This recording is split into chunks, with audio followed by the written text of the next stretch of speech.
அவன் பாக்குறதுக்கு தான் பரங்கி போலாம், உடம்பு ஃபுல்லா சுகரு, உட்காந்து ஒண்ணுக்கு போறதுக்கு வாய்க்கரா போடணும்.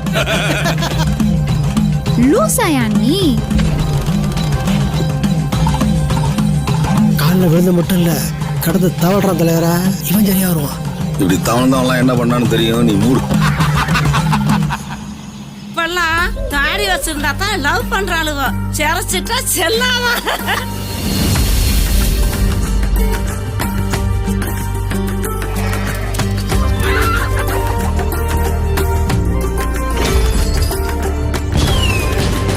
போட்டி இல்லைங்கிறது தான் நம்ம ஊர் பெருமை, அது போயிடக்கூடாதியா?